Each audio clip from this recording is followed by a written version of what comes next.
वेदांत जो आपको ज्ञान का आनंद देने में सहायता करे। शिव प्रतिष्ठा की विधि। भगवान शिव कहते हैं, स्कंद, प्रातः काल नृत्य कर्म के अनंतर द्वार देवताओं का पूजन करके मंडप में प्रवेश करें।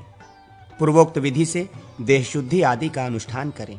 दिक्पालों का, शिव कलश का तथा वारधानी जलपात्र का पूजन करके अष्टपुष्पिका द्वारा शिवलिंग की अर्चना करें और क्रमशः आहुति दें। अग्निदेव को तृप्त करें। तदनंतर शिव की आज्ञा से अस्त्राय फट का उच्चारण करते हुए मंदिर में प्रवेश करें तथा अस्त्राय हुम फट बोलकर वहां के विघ्नों का अपसारण करें। शिला के ठीक मध्य भाग में शिवलिंग की स्थापना न करें, क्योंकि वैसा करने पर वेद दोष की आशंका रहती है। इसलिए मध्य भाग को त्याग कर एक या आधा जौ किंचित ईशान भाग का आश्रय लें। आधार शिला में शिवलिंग की स्थापना करें। मूल मंत्र का उच्चारण करते हुए उस अनंत नाम धारिणी सर्वाधार स्वरूपिणी सर्वव्यापिनी शिला को सृष्टि योग द्वारा अविचल भाव से स्थापित करें, अथवा निम्नांकित मंत्र से शिव की आसना स्वरूपा उस शिला की पूजा करें। ओम नमो व्यापिनी भगवती स्थरंचले ध्रुवं हिम लमं हिम स्वाहा। पूजन से पहले यूं कहें, आधार शक्ति स्वरूपणी शिले, तुम्हें भगवान शिव की आज्ञा से यहाँ नित्य निरंतर स्थिरता पूर्वक स्थित रहना चाहिए। ऐसा कहकर पूजन करने के पश्चात अवरोधिनी मुद्रा से शिला को अवरुद्ध स्थिरता पूर्वक स्थापित कर दें। हीरे आदि रत्न, उशीर, खस आदि औषधियां, लोह और सुवर्ण, कांस्य आदि धातु, हरिताल आदि, धान आदि के पौधे तथा पूर्व कथित अन्य वस्तुएं क्रमशः एकत्र करें और मन ही मन भावना करें कि ये सब वस्तुएं कांति, आरोग्य, देह, वीर्य और शक्ति स्वरूप हैं। इस प्रकार एकाग्र चित्त भावना करके लोकपाल और शिव संबंधी मंत्रों द्वारा पूर्वादि कुंडों में इन वस्तुओं में से एक एक को क्रमशः डालें। सोने अथवा तांबे के बने हुए कछुए या वृषभ को द्वार के सम्मुख रखकर नदी के किनारे की या पर्वत के शिखर की मिट्टी से युक्त करें और उसे बीच के कुंड आदि में डाल दें, अथवा सुवर्ण निमित्त मेरु को मधुक, अक्षत और अंजन से युक्त करके उसमें डालें, अथवा सोने या चांदी की बनी हुई पृथ्वी को संपूर्ण बीजों और सुवर्ण से संयुक्त करके उस मध्यम कुंड में डालें, अथवा सोने, चांदी या सब प्रकार के लोह से निर्मित सुवर्णमय केसरों से युक्त कमल या अनंत शेषनाग की मूर्ति को उसमें छोड़ें। शक्ति से लेकर मूर्ति पर्यंत अथवा शक्ति से लेकर शक्ति पर्यंत तत्व का देवाधिदेव महादेव के लिए आसन निर्मित करके उसमें खीर या गुग्गुल का लेप करें। तत्पश्चात वस्त्र से गर्त को आच्छादित करके कवच और अस्त्र मंत्र द्वारा उसकी रक्षा करें। फिर दिक्पालों को बलि देकर आचार या आचमन करें। शिला और गर्त के संग दोष की निवृत्ति के लिए शिव मंत्र से अथवा अस्त्र मंत्र से विधि पूर्वक 100 आहुतियां दें। साथ ही पूर्णाहुति भी करें। वास्तु देवताओं को एक एक आहुति देकर तृप्त करने के पश्चात हृदय मंत्र से भगवान को उठाकर मंगलवाद्य और मंगल पाठ आदि के साथ ले आवें। गुरु भगवान के आगे आगे चलें और 4 दिशाओं में स्थित 4 मूर्तिपालों के साथ यजमान स्वयं भगवान की सवारी के पीछे पीछे चले। मंदिर आदि के चारों ओर घुमाकर शिवलिंग को भद्रद्वार के सम्मुख नहलावे और अर्घ देकर उसे मंदिर के भीतर ले जाएं। खुले द्वार से अथवा द्वार के लिए निश्चित स्थान से शिवलिंग को मंदिर में ले जाएं। इन सब के अभाव द्वार बंद करने वाली शिला से शून्य मार्ग से अथवा उस शिला के ऊपर से होकर मंदिर में प्रवेश का विधान है। दरवाजे से ही महेश्वरों को मंदिर में ले जाएं, परंतु उनका द्वार से स्पर्श न होने दें। यदि देवालय का समारंभ हो रहा हो तो किसी कोण से भी शिवलिंग को मंदिर के भीतर प्रविष्ट कराया जा सकता है। व्यक्त अथवा स्थूल शिवलिंग के मंदिर प्रवेश के लिए सर्वत्र यही विधि जाननी चाहिए। घर में प्रवेश का द्वार ही है, उसका साधारण लोगों भी प्रत्यक्ष अनुभव है। यदि बिना द्वार के घर में प्रवेश किया जाए तो गोत्र का नाश होता है, ऐसी मान्यता है। तदनंतर पीठ पर द्वार के सामने शिवलिंग को स्थापित करके नाना प्रकार के वाद्यों तथा मंगल सूचक ध्वनियों के साथ उस पर दुर्वा और अक्षत चढ़ावें तथा समुत्तिष्ठिष्ट नमः ऐसा कहकर महापाशुपत का मंत्र पाठ करें। इसके बाद आचार्य गर्त में रखे हुए घट को वहां से हटाकर मूर्ति पालकों के साथ यंत्र में स्थापित करावें और उसमें कुमकुम आदि का लेप करके शक्ति और शक्तिमान की एकता का चिंतन करते हुए लयांत मूल मंत्र का उच्चारण करके उस आलम्बन लक्षित घट का स्पर्श पूर्वक पुनः गर्त में ही स्थापना करा दें। ब्रह्म भाग के 1 अंश, 2 अंश, आधा अंश अथवा 8वें अंश तक या संपूर्ण ब्रह्म भाग का ही गर्त में प्रवेश करावें। फिर नाभि पर्यंत दीर्घाओं के साथ शीशे का आवरण देकर एकाग्र चित्त हो नीचे के गर्त को बालू से पाट दे और कहें, भगवान आप सुस्थिर हो जाइए। तदनंतर लिंग के स्थिर हो जाने पर सकल सावयव रूप वाले परमेश्वर का ध्यान करके शकंत मूल मंत्र का उच्चारण करते हुए शिवलिंग के स्पर्श पूर्वक उसमें निष्कलीकरण न्यास करें। जब शिवलिंग की स्थापना हो जा रही हो उस समय जिस दिशा का आश्रय ले उस दिशा के दिक्पाल संबंधी मंत्र का उच्चारण करके पूर्णाहुति पर्यंत होम करें और दक्षिणा दें। यदि शिवलिंग से शब्द प्रकट हो अथवा उसका मुख्य भाग हिले या फट फूट जाए तो मूल मंत्र से या बहुरूप मंत्र द्वारा 100 आहुतियां दें। इसी प्रकार अन्य दोष प्राप्त होने पर शिव शास्त्रोक्त शांति करें। उक्त विधि से यदि शिवलिंग में न्यास का विधान किया जाए तो कर्ता दोष का भागी नहीं होता। तदनंतर लक्षण स्पर्श रूप पीठ बंद करके गौरी मंत्र से उसका लय करें, फिर पिंडी में से न्यास करें। लिंग के पार्श्व भाग में जो संधि छिद्र हो उसको बालू एवं व्रजलेपन से भर दें। तत्पश्चात गुरु मूर्ति पालकों के साथ शांति कलश के आधे जल से शिवलिंग को नहलाकर अन्य कलशों तथा पंचामृत आदि से भी अभिषक्तित करें। फिर चंदन आदि का लेप लगा जगदीश्वर शिव की पूजा करके उमा महेश्वर मंत्रों द्वारा लिंग मुद्रा से उन दोनों का स्पर्श करें। इसके बाद 6 अध्यायों के न्यास पूर्वक त्रितत्व न्यास करके मूर्ति न्यास, दिक्पाल न्यास, अंग न्यास एवं ब्रह्म न्यास पूर्वक ज्ञान शक्ति का लिंग में तथा क्रिया शक्ति का पीठ में न्यास करने के पश्चात स्नान कराएं। गंध का लेपन करके धूप दें और व्यापक रूप से शिव का न्यास करें। हृदय मंत्र द्वारा पुष्पमाला, धूप, दीप, नैवेद्य और फल निवेदन करें। यथाशक्ति इन वस्तुओं को निवेदित करने के पश्चात महादेव जी को आचमन करावें। फिर विशेषाधार्य देकर मंत्र जपें और भगवान के वरदायक हाथ में उस जप को अर्पित करने के पश्चात इस प्रकार कहें, हे नाथ, जब तक चंद्रमा, सूर्य और तारों की स्थिति रहे तब तक मूर्तिशों तथा मूर्ति पालकों के साथ आप स्वेच्छा पूर्वक इस मंदिर में सदा स्थित रहें। ऐसा कहकर प्रणाम करने के पश्चात बाहर जाएं और हृदय या प्रणव मंत्र से वृषभ नंदिकेश्वर की स्थापना करके फिर पूर्ववत बलि निवेदन करें।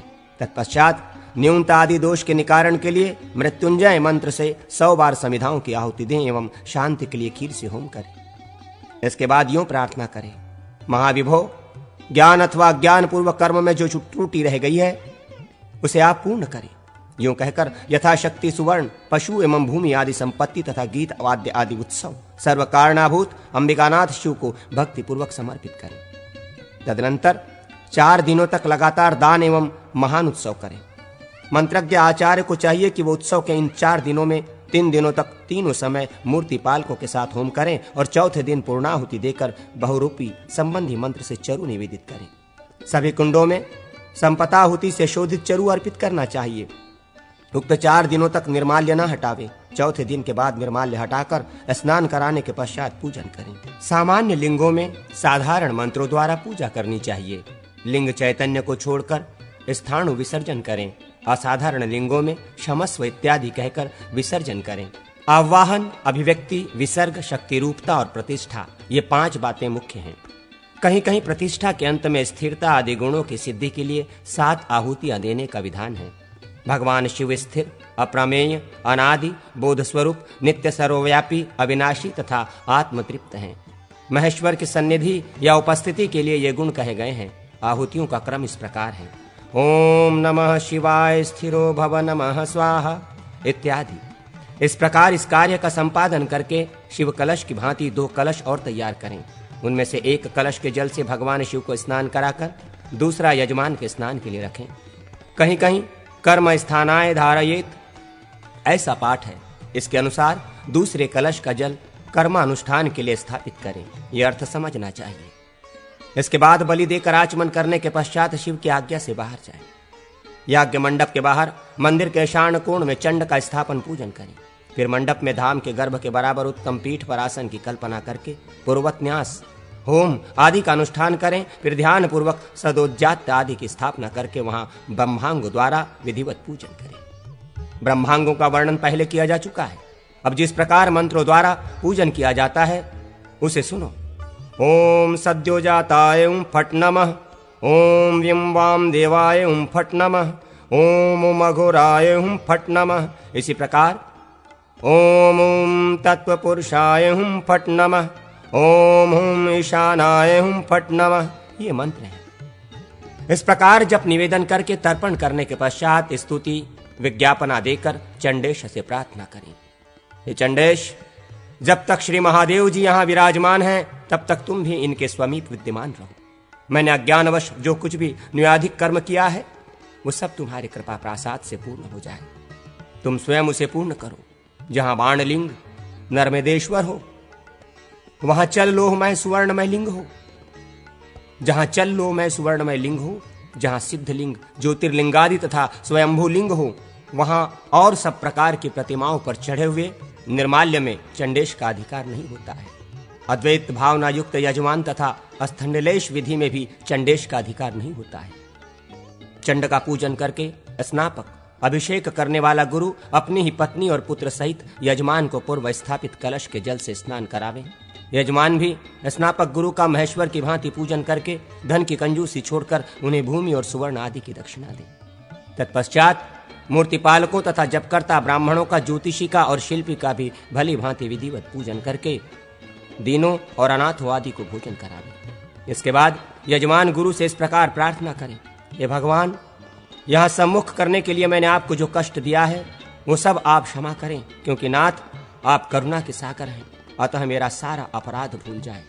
इस प्रकार प्रार्थना करने वाले यजमान को सद्गुरु अपने हाथ से कुश पुष्प और अक्षत पुंज के साथ प्रतिष्ठा जनित पुण्य की सत्ता समर्पित करें, जिसका स्वरूप चमकते हुए तारों के समान दीप्तिमान है। तदनंतर पाशुपत मंत्र का जप करके परमेश्वर को प्रणाम करने के अनंतर भूत गणों को बलि अर्पित करें और इस प्रकार उन सबको समीप लाकर यूं निवेदन करें, आप लोगों को तब तक यहां स्थित रहना चाहिए जब तक महादेव जी यहां विराजमान हैं। वस्त्र आदि से युक्त याग मंडप को गुरु अपने अधिकार में ले लें तथा समस्त उपकरणों से युक्त स्थापन मंडप को शिल्पी ग्रहण करें। अन्य देवता आदि की आगभोक्त मंत्र द्वारा स्थापना करनी चाहिए। सूर्य के वर्णभेद के अनुसार उन देवता आदि के वर्णभेद समझने चाहिए। वे अपने तेजस तत्व में व्याप्त हैं, ऐसी भावना करनी चाहिए। साध्य आदि देवता, सरिताएं, औषधियां, क्षेत्रपाल और किन्नर आदि ये सब पृथ्वी तत्व के आश्रित हैं। कहीं कहीं सरस्वती, लक्ष्मी और नदियों का स्थान जल में बताया गया है। भुवनाधिपतियों का स्थान वही है जहां उनकी स्थिति है। अहंकार, बुद्धि और प्रकृति ये तीन तत्व ब्रह्मा के स्थान हैं। तन्मात्रा से लेकर प्रधान पर्यंत तीन तत्व श्रीहरि के स्थान है। नाट्येशगण, मात्रका, यक्षराज, कार्तिकेय तथा गणेश का अंडजाति शुद्ध विद्यांत तत्व है। मायांश देश से लेकर शक्ति पर्यंत तत्व शिव तथा उग्र तेज वाले सूर्य देव का स्थान है। व्यक्त प्रतिमाओं के लिए ईश्वर पर्यंत पद बताया गया है। स्थापना की सामग्री में जो कूर्म आदि का वर्णन किया गया है तथा जो रत्न आदि 5 वस्तुएं कही गई हैं उन सबको देवपीठ के गर्त में डाल दें, परंतु 5 ब्रह्मशिलाओं को उसमें न डालें। मंदिर के गर्भ का 6 भागों में विभाजन करके छठे भाग को त्याग दें और 5वें भाग में देवता की स्थापना करें। अथवा मंदिर के गर्भ का 8 भाग करके 7वें भाग में प्रतिमाओं की स्थापना करें तो वो सुखावह होता है। लेप अथवा चित्रमय विग्रह की स्थापना में पंचभूतों की धारणाओं द्वारा विशुद्धि होती है। वहां स्नान आदि कार्य जल से नहीं मानसिक किए जाते हैं। वैसे विग्रहों को शिला एवं रत्न आदि के भवन में रखना चाहिए। उनमें नेत्रोन्मिलन तथा आसन आदि की कल्पना अभिष्ट है। इनकी पूजा जल रहित पुष्पों से करनी चाहिए, जिससे चित्र दूषित न हो। अब चल लिंगों के लिए स्थापना की विधि बताई जाती है। गर्भस्थान के 5 अथवा 3 भाग करके एक भाग को छोड़ दे और तीसरे या दूसरे भाग में चल लिंग की स्थापना करें। इसी प्रकार उनके पीठों के लिए भी करना चाहिए। लिंगों में तत्व भेद से पूजन की प्रक्रिया में भेद होता है। स्फटिक आदि के लिंग में इष्ट मंत्र से अथवा सृष्टि मंत्र से विधिवत संस्कार होना चाहिए। इसके सिवा वहां ब्रह्मशिला एवं रत्न प्रभूति का निवेदन अपेक्षित नहीं है। पिंडिका की योजना भी मन से ही कर लेनी चाहिए। स्वयंभू लिंग और बाणलिंग आदि में संस्कार का नियम नहीं है। उन लिंगों को संहिता मंत्रों से स्नान करना चाहिए। वैदिक विधि से ही उनके लिए न्यास और होम करना चाहिए। यदि समुद्र तथा आरोह इनके स्थापन कराने का विधान पूर्ववत है। यह लोक में जो मृतिका आदि के अथवा आटे आदि के शिवलिंग का पूजन किया जाता है वो तात्कालिक होता है, अर्थात पूजन काल में ही लिंग निर्माण करके विक्षणादि विधान से उसकी शुद्धि करें। तत्पश्चात विधिवत पूजन करना चाहिए। पूजन के पश्चात मंत्रों को लेकर अपने आप में स्थापित करें और उस लिंग को जल में डाल दें। 1 वर्ष तक ऐसा करने में वो लिंग और उसका पूजन मनोवांछित फल देने वाला होता है। विष्णु आदि देवताओं की स्थापना के मंत्र अलग हैं, उन्हीं के द्वारा उनकी स्थापना करनी चाहिए।